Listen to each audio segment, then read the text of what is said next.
final chapter.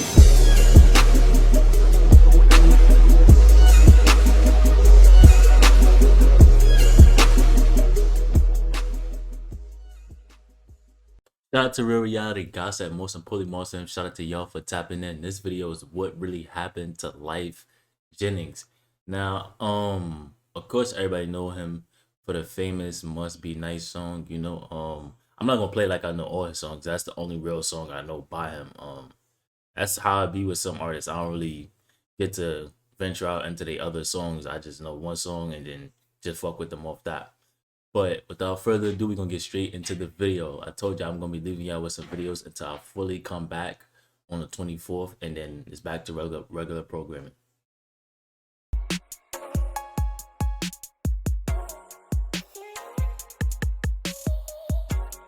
Hey, yo, what's up? It's the big homie Lyfe Jennings right here.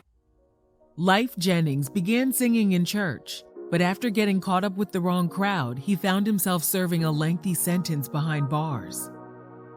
After discovering a popular neo-soul artist while locked up, he decided to pursue a singing career. Sadly, his untraditional journey to the top included numerous setbacks. Lyfe ventured away from the straight and narrow and paid the cost by seeing his music career quickly fade away. Here's what really happened to his career. Chester Lyfe Jennings was born on June 3, 1978 in Toledo, Ohio. After losing his father at a young age, he found solace in singing in the church. As a teenager, he started a group called the Dotsons with his brothers and cousins. Before the group could make an impact on the industry, they broke up. Lyfe headed to the streets and started running with the wrong crowd. That led him to making a decision that would change everything. At the age of 14, Lyfe accompanied a group of friends to a house to seek revenge against a rival dealer. One of the men threw a firebomb inside the house, taking the life of a 25-year-old mother of 6. Lyfe and his friends later realized they hit the wrong target, but it was too late.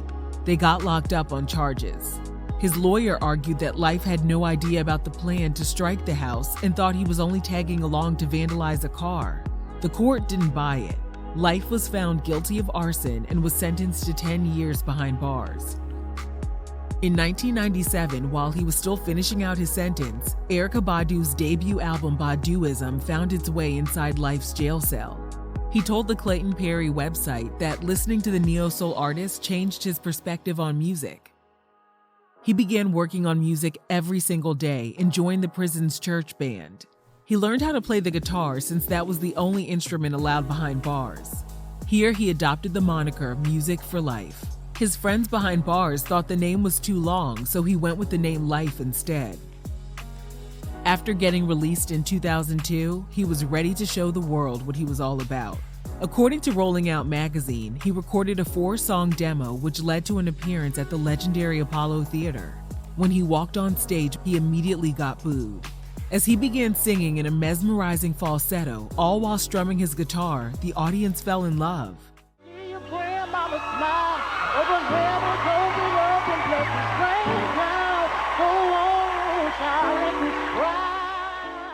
Lyfe went on to win the competition 5 times in a row. Feeling confident about his victory, he moved to New York City to pursue a record deal. He signed with Columbia Records, and his debut album, Lyfe 268-192, which paid homage to the identification number he was given while incarcerated. Even though the song Must Be Nice was a radio favorite, the album had a slow climb to the top of the charts. Lyfe told Vlad TV he still had money left from his record deal advancement to help him get by, so he decided to go on tour and perform for free. Have more than what you show, speak less than what you know. If you ain't got nothing good to say. Those free concerts helped him gain notoriety. His label started to believe in him, so they put more and more money behind him. 9 months after the album's release. So I guess I could say that was smart. Because I was about to say, why would you go on tour for free? But you knew what he was doing, I guess. It peaked at number 7 on the Billboard Top R&B Hip Hop chart. The album was then reissued in 2005 with a new version of the song, Hypothetically, featuring American Idol winner Fantasia. To Lyfe's amazement, his album was certified platinum a year after its initial debut. According to All Hip Hop, Lyfe and his then girlfriend and manager Joy Bounds welcomed a son named Phoenix. And in 2006, he released his second album named after his new bundle of joy. The album included the song SEX featuring singer Yolanda Lala Brown. The song peaked at number 3 on the charts. Lyfe reportedly asked Lala to join him on the road, but after a year of performing together, they reportedly got into an argument and she was kicked off the tour. She returned to her hometown in Milwaukee and linked up with a producer to kickstart her solo career. In 2007, Lyfe's girlfriend Joy gave birth to their second child, Elijah. And then some sad news. Lala and her producer were found riddled with gunshot wounds inside a bedroom above a Milwaukee recording studio. Peace. In 2008, things were not going well with his record label. Lyfe told the Clayton Perry website he felt like the label was trying to turn him into a cartoon. He clarified it by saying they tried to get him to push out the best-selling narrative instead of allowing him to make music that would change lives. He left the label behind and signed a new record deal with Warner Brothers. That same year, he reportedly fathered a daughter with another woman and released his third album, Lyfe Change, an ominous title that foreshadowed a major shift. The album debuted at number 4 on the Billboard 200 chart and sold 80,000 copies in its first week. Instead of celebrating its success, an Atlanta newspaper reported Lyfe was involved in an argument with Joy. He followed her to her family's home in an Atlanta suburb, destroyed the front door, and fired shots in the street. When cops arrived, Lyfe led them on a 90-mile-per-hour chase that ended when he crashed his Corvette. Damn. In response to the charges, Lyfe later told Power 105.1 radio station that he acted out of anger and was in his feelings about his children. He added, "Females play games about your kids, and I don't really play about mine." While out on bail, he made good use of his time by releasing his fourth album, I Still Believe. I think we see that you don't play about your kids. Go back to the video. In August 2010, Lyfe announced to his fans that the album, which featured Fabulous, Bobby Valentino, Ludacris, and Anthony Hamilton, would be his last. He got engaged to a woman named Marquita Goings, and they announced they were expecting a baby. He signed up to go on tour with Anthony Hamilton, but first he had to face the court to address the altercation he had with his ex Joy 2 years prior. In September 2010, he pled guilty to driving under the influence, fleeing the police, and possession of a weapon by a felon. According to Billboard, Lyfe asked the judge if he could go home and say goodbye to his children.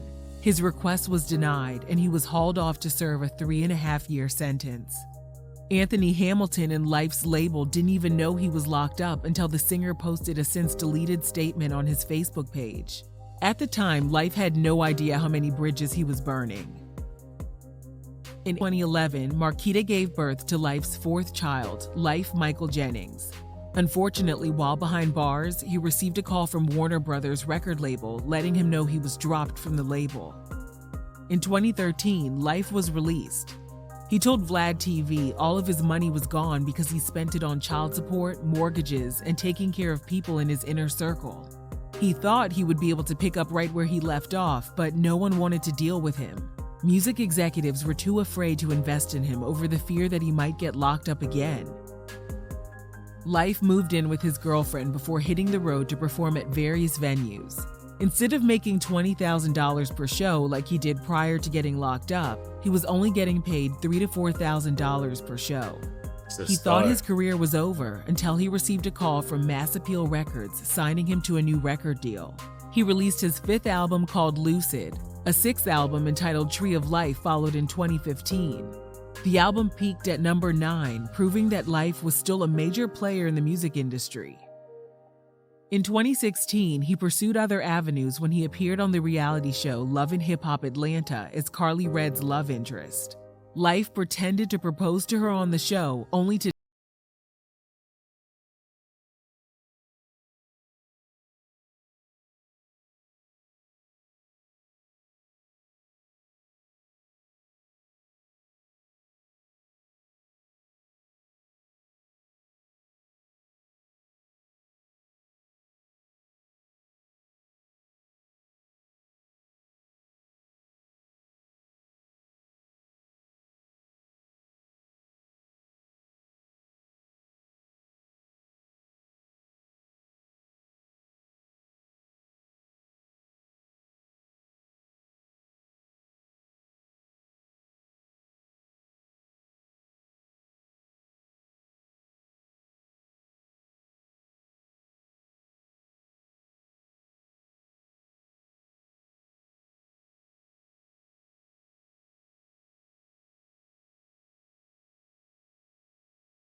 to be that I made a difference. Amazing. Swear to God, you're amazing. I mean, it seemed like he could still sing.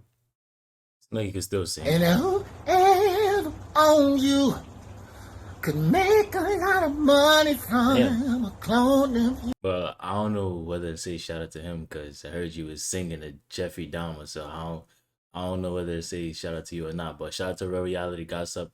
Appreciate y'all for the love and support. Love is love, and I'm gonna catch you in the next video.